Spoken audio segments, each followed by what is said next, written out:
Halo semua, di video kali ini saya akan berbagi tentang cara tetap tenang ketika pasar saham sedang turun. Video ini saya buat di bulan September 2023. Pada saat itu kalau kita lihat ya, asing yang tadinya dari awal tahun net buy saham sekarang net sell.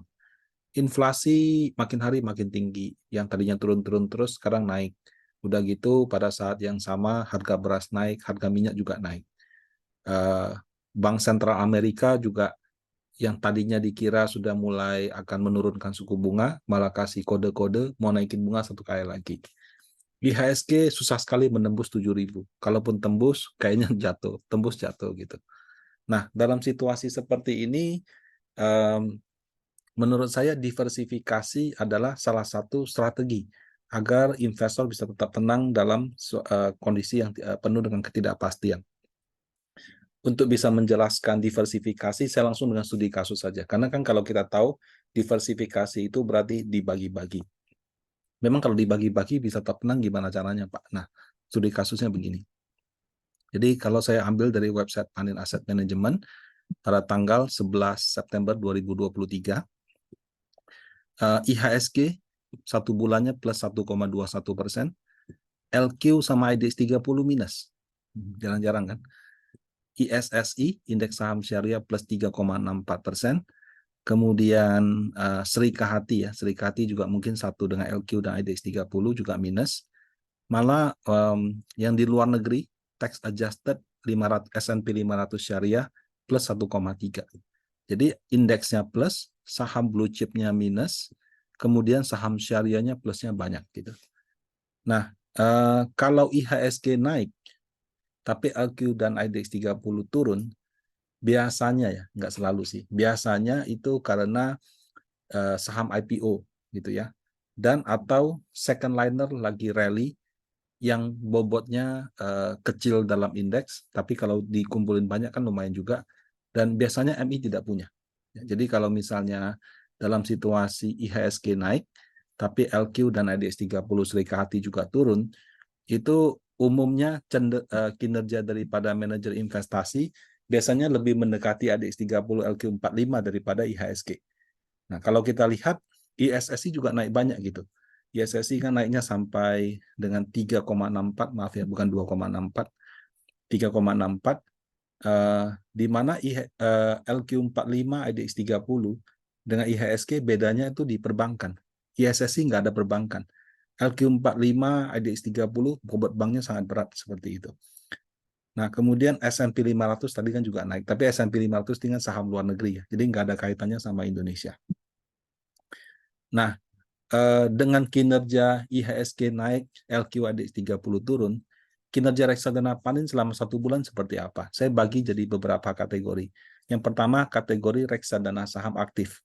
Artinya reksadana saham ini dikelola dengan target untuk bisa lebih baik daripada indeks acuan. Rata-rata reksadana saham di Panin Aset menggunakan IHSG sebagai acuan. Nah, kalau kita pakai year to date, ya, year to date itu berarti dari awal tahun sampai dengan tanggal 11 September atau akhir tahun sebelumnya, IHSG kan 1,65. Nah, kalau kita compare, bisa dikatakan reksadana saham Panin Aset itu di atas 1,65. Ya, jadi bisa dikatakan mengalahkan. Bagaimana dengan syariahnya? Kalau syariahnya kita lihat patokannya ISSI, ya ISSI minus 0,86, Panindana Syariah Saham 2,37. Jadi bisa dikatakan secara year to date, kinerja daripada reksadana saham Panin Aset sampai dengan 11 September lebih bagus dibandingkan benchmark. Tapi 1 bulannya kalah semua. Kan IHSG-nya kan tadi plus 1%, ini minus, minus, minus, minus, minus seperti itu. Nah, kemudian kita lihat lagi ya, kalau secara detail, yang minusnya lebih sedikit, Ultima, Syariah, Saham, Infra, Bertumbuh. Yang minusnya itu lebih kecil daripada LQ45 ya. Yang minusnya lebih banyak daripada LQ45 ada 3 ini. Nah, perbedaan strategi dan komposisi. Jadi, reksadana saham yang aktif itu mereka punya pilihan strateginya. Ada yang weightingnya berat pada perbankan, ada yang weightingnya berat pada saham-saham value, ada yang weightingnya berat pada mungkin dia aktif melakukan transaksi jual beli. Jadi perbedaan strategi dan komposisi, kadang-kadang akumulasi daripada semua itu bisa menyebabkan kinerja dia berbeda sama indeks acuan. Kadang lebih bagus, kadang juga lebih jelek. Nah, kemudian ada lagi kategori yang kedua, yaitu reksadana saham pasif. Nah, kalau pasif ini dia beda sama yang aktif tadi. Kalau aktif tadi dikasih KPI, target kamu mengalahkan benchmark. Yang konvensional mengalahkan IHSG, yang syariah mengalahkan ISSI. Kalau yang pasif ini enggak, disuruh samain. Samain dengan apa, Pak? Tergantung. Kalau panin IDX 30, dia nyamainnya IDX 30. Panin Sri Kahati, menyamaikannya Sri Kahati. Nah, kalau Beta One, ini memang bukan reksadana indeks, tapi di panin aset, kami kelola sedemikian rupa sehingga mendekati IHSG. Nah, kenapa nggak dibikin indeks saja, Pak? Ya, kalau kita lihat LQ45 IDX 30, lebih gampang, Bapak Ibu. Kenapa? Karena sahamnya cuma 45 saham. Kalau Sri Kandi cuma 25. Kalau IHSG enggak. Kalau di IPO nambah, IPO nambah, IPO nambah. Sekarang itu sudah 800-an, Bapak Ibu. Kalau misalnya di reksadana indeks ada aturan minimum 80% anggota. Jadi kalau dia 100 saham, kami harus punya minimum 80 saham. Kalau dia 500 saham, kita harus punya berarti 80% dari 500, 400. Kalau dia 900 saham misalnya, berarti kalau 80% kita masih punya 720 saham. Impossible.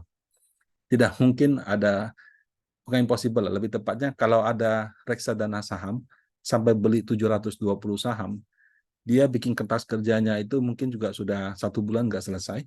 Udah begitu, apa namanya, belum tentu efektif juga, karena bisa saja banyak saham-saham tersebut nggak liquid gitu. Jadinya malah tuh reksadana saham nyangkut, bukan reksadana saham indeks lagi. Jadi kalau untuk yang mengikuti IHSG, memang dengan reksadana indeks kita punya kelebihan, boleh bobotnya kita lebih dari 10%. Tapi kalau khusus untuk IHSG, cukup reksadana biasa, karena sekarang aturan di bursa juga sudah bagus, maksimum bobot satu saham dalam IHSG itu cuma 9%. Sehingga dengan reksadana biasa juga bisa dibuat mendekati IHSG seperti itu. Nah, jadi kira-kira seperti itu reksadana pasif. Nah, ada lagi yang pasif, yaitu Panin Global Sharia Equity Fund. Sama juga kenapa kami bikin ini seperti reksadana biasa, bukan reksadana indeks, karena dia acuannya S&P 500 Syariah. S&P 500, memang ada kata 500-nya, tapi jumlah sahamnya nggak sampai sebanyak itu. Jumlah sahamnya cuma 250 sampai 260-an, jadi bisa berubah-ubah. Nah, kalau 80%-nya harus beli 200 saham, terlalu banyak juga Bapak Ibu, walaupun di sana mungkin aktif ya. Nah, jadi khusus untuk dua reksadana ini, walaupun kita sebut kebijakannya pasif, tapi bukan reksadana indeks. Nah, kinerjanya seperti apa ya? Nah, kinerjanya kita bisa lihat Beta One ya, 1 bulan tadi IHSG plus dia juga minus. IDX 30 Sri Kandi mengikuti itu. Kemudian Global Sharia Equity ini mengikuti yang Global Sharia Equity. Nah, untuk reksadana indeks kita memang bobotnya mengikuti indeks. Kalau untuk reksadana pasif non indeks yang dilakukan itu kita beli kira-kira 70 sampai 80% market caps daripada suatu indeks. Jadi misalnya S&P 500 kita beli mungkin 20 saham terbesar itu sudah kira-kira 80% daripada indeks. Jadi sebetulnya nggak harus beli semua. Tinggal bobotnya kita sesuaikan sedikit-sedikit ya, kira-kira bisalah kita untuk meniru indeks tersebut. Kira-kira seperti itu. Nah, nah kalau kita lihat reksadana pasif gitu ya, itu negatif juga sih. Ya, kenapa panen betawan negatif bukannya IHSG positif? Ya tadi itu biasanya kalau indeksnya naik, LQ45 ADX 30 turun, itu pasti gara-garanya kayak ada saham yang IPO naik tinggi. Kalau dalam kasus di bulan September 2023 ini saham Aman Energi. Jadi Aman Energi ini saham IPO belum lama ini. Kemudian size-nya besar sekali. Ini bukan perusahaan kecil. Nah, kemudian pada saat dia IPO, dari titik IPO sampai sekarang harganya juga sudah naik ratusan persen. Nah, mungkin karena pertimbangan risk appetite-nya, profil resikonya tidak sama, atau mungkin dirasakan valuasinya terlalu besar, kebanyakan daripada reksadana saham panin mungkin tidak ada saham itu, atau kalaupun ada mungkin bobotnya lebih kecil. Nah, itu yang menyebabkan kenapa reksadana saham di 1 bulan terakhir di September 2023 ini berbeda sama indeks acuan. Maksudnya untuk reksadana yang aktif ya. Kalau yang pasif ya sudah sesuai, ADX 30 serikat ini sesuai. Nah, sehingga kalau saya rekap ya, kalau kita kan tadi ngomongnya konteksnya diversifikasi. Kalau saya punya portfolio, itu reksadana aktif semua, minusnya dari 0 sampai 1%. Kalau saya reksadananya pasif semua, minusnya dari 0 sampai dengan 2%. Kalau saya isinya reksadana Amerika Serikat, ya, yang tadi global syariah, plus sampai 2%. Jadi seandainya kalau kita jadi investor, kita punya satu reksadana aktif, satu reksadana pasif, dan satu reksadana pasif USA, ketika terjadi diversifikasi, walaupun saya tidak beli reksadana pendapatan tetap, maksudnya ketika terjadi gejolak pada pasar, walaupun saya tidak membeli reksadana pendapatan tetap, ternyata juga sudah memberikan manfaat diversifikasi. Ya, dalam artian, ya betul memang turun, tapi ketika ada A turun, B-nya naik gitu. Nah, kondisi-kondisi seperti ini menurut saya ya, dari pengalaman-pengalaman, banyak membantu investor itu merasa tetap tenang dan komit pada investasi jangka panjang.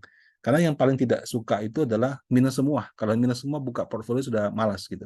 Tapi kalau misalnya kita buka, oke, ada yang minus tapi ada yang plus, semangat untuk investasinya tuh masih tetap terjaga. Nah, itu kan tadi kondisi per 11 September. Bagaimana dengan yang terbaru? Ini saya ambil dari panin aset per 21 September. Nah, 1 bulan terakhir kita lihat ya. Nah, yang aktif, Maxima minus, Prima minus, Syariah minus, Ultima Teladan minus, Infra plus. Nah, kemudian yang pasif, ya, Beta One plus, IDX 30 plus, Sri Kahati minus. Nah, jadi bahkan reksadana pasif saja itu bisa berbeda. Nah, kemudian reksadana global yang tadinya Indonesianya minus dia plus, sekarang Indonesianya ada yang plus, dianya minus. Nah, jadi memang kondisi market bisa berubah-ubah ya. Dari plus jadi minus, minus jadi plus, dan sebaliknya. Nah, jadi memang dengan melakukan diversifikasi, diharapkan investor itu bisa mendapatkan portfolio yang tersebar-sebar, ya. Dan ketika kondisi kurang bagus terjadi, kita punya portfolio lebih baik. Nah, tentu saja diversifikasi yang menurut saya paling baik itu bukan di satu jenis yang sama, tapi kalau bisa di jenis-jenis yang berbeda, seperti pendapatan tetap, pasar uang, dan mungkin juga campuran atau terproteksi. Nah, jadi kalau kita lihat contoh, misalnya ada juga sih reksadana campuran yang performance-nya 1 bulan terakhir cukup bagus. Ya, jadi karena perbedaan strategi, bisa saja kinerjanya bisa berbeda satu sama lain. Nah, demikian sharing saya kali ini. Semoga bermanfaat. Terima kasih.